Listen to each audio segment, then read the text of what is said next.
October 25th, 1854, the Crimean Peninsula, a valley near the town of Balaclava. Lord Cardigan sat on his horse reading an order that made no sense. Behind him, 670 men of the Light Brigade, British cavalry armed with sabers and lances, waited for his command. The order was simple. Lord Raglan wishes the cavalry to advance rapidly to the front, follow the enemy, and try to prevent the enemy carrying away the guns. Cardigan looked at the valley before him. Russian artillery positions lined both sides, more cannons at the far end. It was a death trap. He turned to Captain Nolan, the officer who delivered the order, and asked, "Attack what? What guns?" Nolan, frustrated and contemptuous, flung his arm toward the valley and reportedly said, "There, my lord, there is your enemy. There are your guns." Cardigan stared at the valley. This had to be wrong.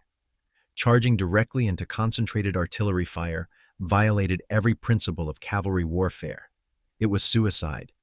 But the order was clear, and in the British Army of 1854, aristocratic officers did not question orders, no matter how insane. Lord Cardigan drew his sword, turned to his men, and gave the command. 670 horsemen began trotting forward into what would become known as the Valley of Death. Within 20 minutes, nearly 300 men would be killed or wounded. 475 horses would die. The charge would accomplish nothing of military value, and it would become the most famous military blunder in British history. This is the story of the charge of the Light Brigade, a disaster born from aristocratic feuds, catastrophically unclear orders, and a military system that valued obedience over common sense. This is War Blunders. To understand this disaster, we need to understand the Crimean War and the men who commanded the British cavalry. The Crimean War began in 1853. Britain and France allied with the Ottoman Empire against Russia. The stated reason was to prevent Russian expansion into Ottoman territory. The real reasons were far more complex: great power politics, naval access to the Mediterranean, and general European suspicion of Russian ambitions. By 1854, British forces were laying siege to Sevastopol, a Russian naval base on the Crimean Peninsula. The British base of operations was the small port of Balaclava. The British Army in Crimea was led by Lord Raglan, a 66-year-old veteran who'd served under Wellington at Waterloo. He was brave, personally courageous, but he had serious problems as a commander. First, he still called the enemy the French out of habit from the Napoleonic Wars, despite now being allied with France against Russia. Second, he issued orders that were often vague and assumed his subordinates would understand his intentions. This would prove catastrophic. The cavalry was divided into two brigades, the Heavy Brigade and the Light Brigade. The Light Brigade was commanded by Lord Cardigan, an aristocratic officer who'd purchased his commission, as was common practice. He was brave to the point of recklessness, but he was also vain, arrogant, and deeply unpopular with his men. Cardigan wore expensive uniforms, slept on his private yacht in Balaclava Harbor while his men froze in tents and treated his officers with open contempt. His immediate superior was Lord Lucan, who commanded all the cavalry. Lucan was Cardigan's brother-in-law. They despised each other. The two men had been feuding for years over family matters. They communicated only through formal written orders. They disagreed on everything, and they were both too proud to admit confusion or ask for clarification. This toxic relationship, combined with Lord Raglan's vague command style, created the perfect conditions for disaster. The third key figure was Captain Lewis Nolan. He was not an aristocrat who'd bought his commission. He was a professional cavalry officer, considered one of the finest horsemen in the British Army. He'd written books on cavalry tactics. He believed passionately that British cavalry was being wasted by incompetent aristocratic commanders. Nolan had nothing but contempt for Cardigan and Lucan.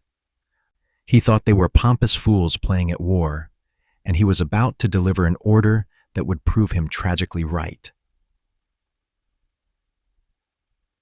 October 25th, 1854, the Russians launched an attack on British positions around Balaclava. They captured several Turkish-held redoubts, small fortifications, on high ground overlooking the area. From his command position on the Sapoon Heights, Lord Raglan could see the entire battlefield. He watched as Russian forces began removing British naval guns from the captured redoubts. These guns were valuable. More importantly, losing them would be embarrassing. Raglan wanted them recaptured before the Russians could haul them away. He wrote an order. The order that Lord Raglan wrote has been analyzed by military historians for over 150 years. Here's what it said. Lord Raglan wishes the cavalry to advance rapidly to the front, follow the enemy, and try to prevent the enemy carrying away the guns. Troop of horse artillery may accompany. French cavalry is on your left. Immediate. Read that again. The guns. Which guns? There were Russian guns at the far end of the valley. There were British naval guns in the captured redoubts on the heights. From Raglan's elevated position, it was obvious he meant the British guns being removed from the redoubts. But Lord Lucan and Lord Cardigan were down in the valley. From their position, they couldn't see the redoubts. They could only see Russian artillery positions. Raglan's order assumed they shared his perspective. They didn't. Captain Nolan was given the order and told to deliver it immediately. He galloped down from the heights to where Lucan waited with the cavalry. Lucan read the order. He was confused. Advance rapidly to the front. Which front? Follow the enemy. Which enemy? Prevent them carrying away the guns. What guns? He could see Russian forces to his front holding defensive positions in the valley. Russian artillery on both sides, more at the far end. Charging into that would be suicide. He asked Nolan for clarification. This is where everything went wrong. Nolan was furious that the cavalry hadn't already attacked. He believed Lucan and Cardigan were cowards who'd wasted the cavalry all morning. He had no patience for questions. When Lucan asked, "Where are we to advance to?" Nolan reportedly flung his arm toward the valley and said with barely concealed contempt, "There, my lord, there is your enemy. There are your guns." Lucan looked at where Nolan was pointing. The valley. Russian guns at the end of it. Russian artillery on both flanks.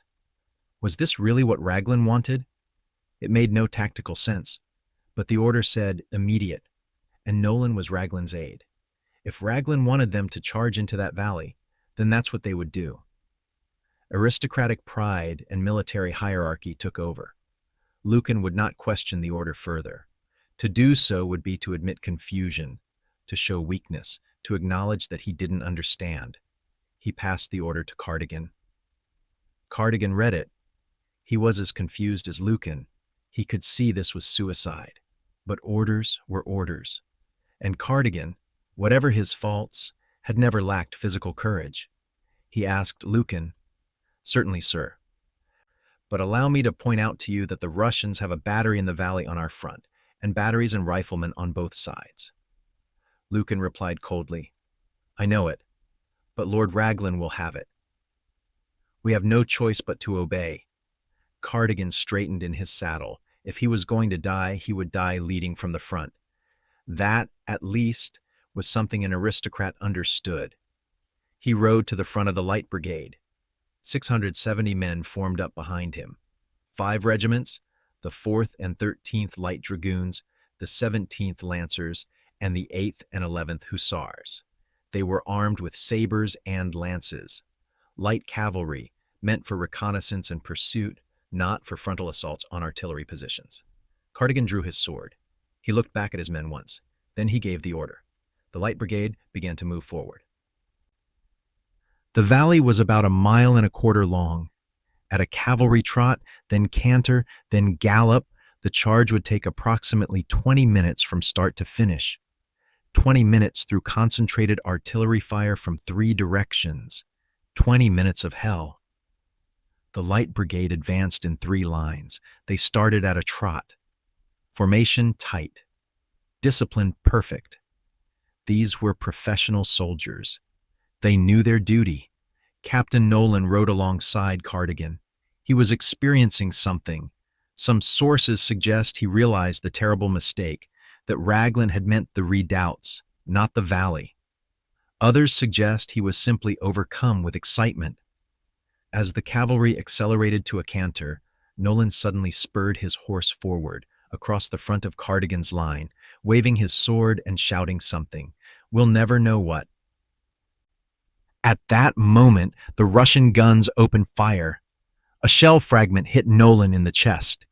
He was killed almost instantly, the first casualty of the charge. His horse, in a horrifying detail recorded by survivors, continued galloping forward with Nolan's dead body still in the saddle, his arm raised, sword still gripped in his hand, a corpse leading the charge for several more yards before falling. Then the real slaughter began.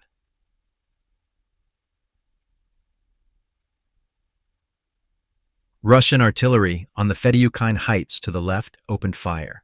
Canister shot, essentially giant shotgun blasts of metal balls, tore through the cavalry formations. Men and horses went down in heaps. Russian artillery on the causeway heights to the right joined in. More canister shot, more explosions, more screaming horses, and dying men. And ahead, at the end of the valley, Russian field batteries fired directly into the advancing cavalry. It was a three-sided killing ground, a corridor of death, and the Light Brigade rode straight into it. But here's the remarkable thing. They didn't break. They didn't retreat. They maintained formation and kept charging. Survivors later described the sound: constant thunder of artillery, shells screaming through the air, the wet thump of metal hitting flesh, horses shrieking, men shouting orders that couldn't be heard over the roar of battle. The ground became littered with bodies, dead horses thrashing in their death agonies, wounded men trying to crawl to safety. The survivors simply rode over or around them and kept going. Cardigan rode at the front, never looking back. He assumed his men were following. He was focused on reaching the Russian guns ahead. If the order was to attack those guns, then that's what he would do. The charge accelerated to full gallop. The formations, so tight at the start, began to fragment under the artillery fire. Gaps appeared where men and horses had fallen, but the survivors closed ranks and continued. About halfway down the valley, the Russian artillery switched from solid shot and canister to explosive shells. These detonated among the cavalry, creating blast waves that could kill multiple men and horses at once. The Light Brigade's formation was now badly damaged. What had started as three neat lines was now a scattered mass of horsemen all galloping toward the same point, the Russian guns at the valley's end. Russian infantry on the heights above fired rifles into the charging cavalry. Individual shots among the thunder of artillery, but deadly nonetheless. Men toppled from saddles. Horses stumbled and fell. Somehow, impossibly, some of them made it through. Approximately 200 cavalrymen, less than a third of those who started the charge, reached the Russian artillery positions at the end of the valley. They crashed into the Russian gunners with sabers swinging. For a few minutes, there was vicious hand-to-hand fighting. British cavalrymen sabered Russian gunners. Russian infantry fired point-blank into the British. Horses reared and kicked. Men screamed and died in brutal close combat. The British cavalry actually succeeded in overrunning the first line of Russian guns. They spiked some of them, shoving metal spikes into the touch holes to make them unusable. They killed or scattered the gunners. But behind the first line of guns was a mass of Russian cavalry, thousands of them, and behind them more infantry. The surviving Light Brigade cavalrymen suddenly realized they were deep behind enemy lines, outnumbered by at least 10-1, with no support and no way forward. The only option was to retreat, back through the same valley, back through the same artillery fire, back through the same killing ground.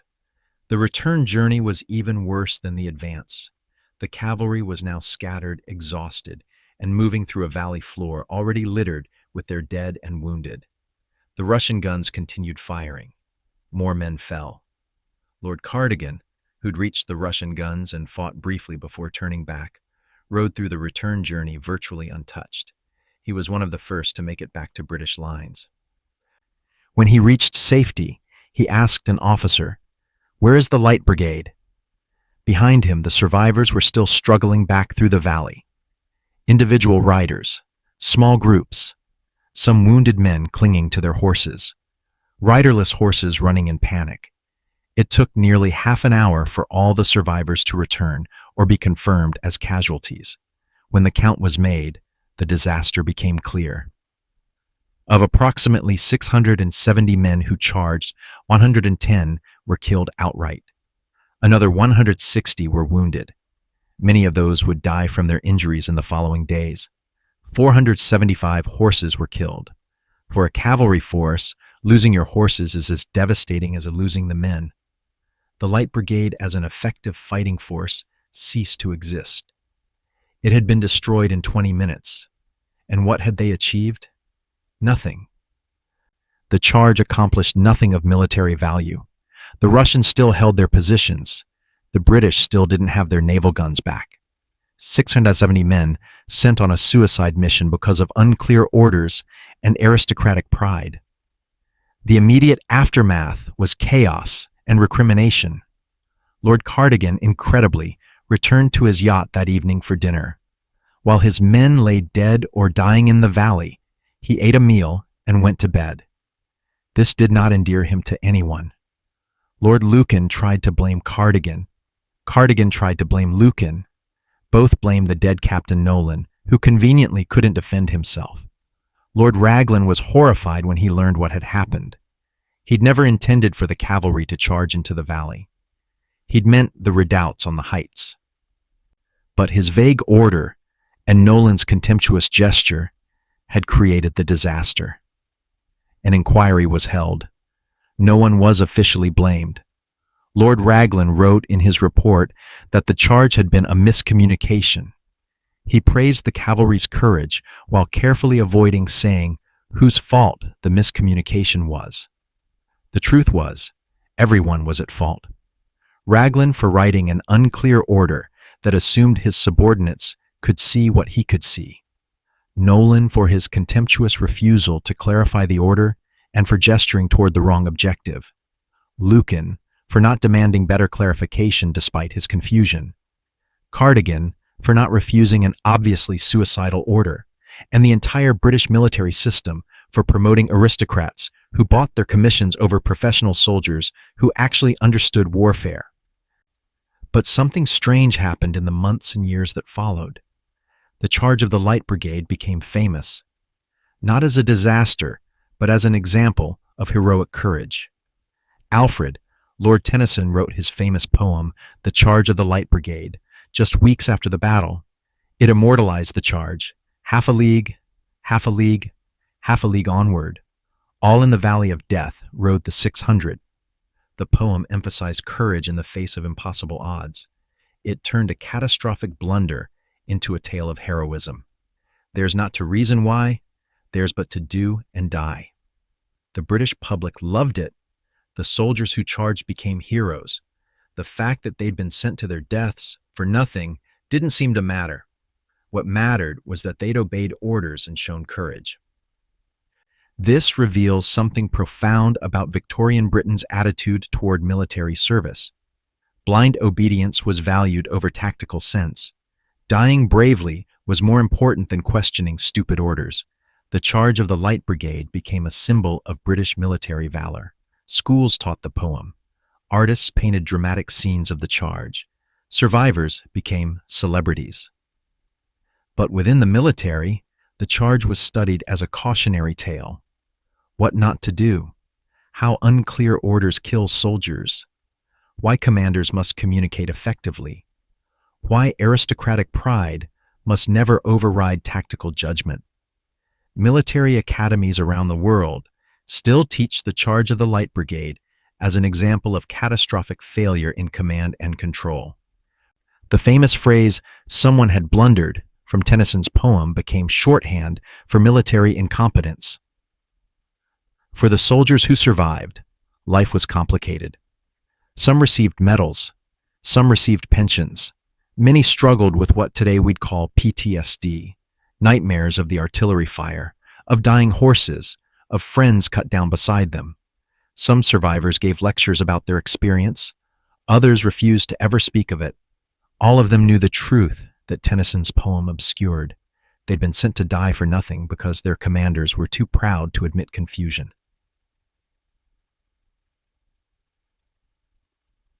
The Crimean War continued until 1856. The siege of Sevastopol eventually succeeded. Russia was defeated, but the war revealed serious problems with the British military system, problems that would take decades to fix. The purchase of commissions, where wealthy men could buy officer ranks, was eventually abolished. Military professionalism slowly replaced aristocratic privilege. Better communication systems were developed, but none of that helped the men who died in the Valley of Death. The charge of the Light Brigade is the perfect war blunder because it was so completely preventable. There was no new technology that failed, no brilliant enemy strategy that surprised anyone, no impossible odds that had to be faced, just a vague order delivered by the wrong person, misinterpreted by confused commanders, and executed with blind obedience. 7 words could have prevented it. If Cardigan had said, "I believe this order is unclear and requires clarification," or if Lucan had said, "I'm sending a messenger back to Lord Raglan to confirm the objective," or if Nolan had said, "Lord Raglan means the naval guns in the redoubts, not the Russian guns in the valley," any of those 7-word sentences would have saved 300 lives. But in the British Army of 1854, admitting confusion meant admitting weakness. Questioning orders meant showing cowardice, and aristocratic officers could not show weakness or cowardice. So 670 men rode into certain death because their commanders were too proud to admit they didn't understand. That's the real lesson of the charge of the Light Brigade. Not that soldiers should blindly obey, not that courage in the face of death is the highest virtue, but that clear communication saves lives. That questioning stupid orders is not cowardice, it's duty. That professional competence matters more than aristocratic pride. Today, you can visit the battlefield in Crimea. The valley is still there. It's quiet now, peaceful. But if you know the history, you can imagine the thunder of artillery, the screaming of horses, the sight of 670 cavalrymen charging to their deaths through concentrated fire from 3 directions, all because no one would admit they didn't understand an order. That was the charge of the Light Brigade. 20 minutes of hell, 300 men dead or wounded, 475 horses killed, nothing achieved. The most famous military blunder in British history, a disaster immortalized in poetry, courage wasted, lives thrown away, because someone had blundered.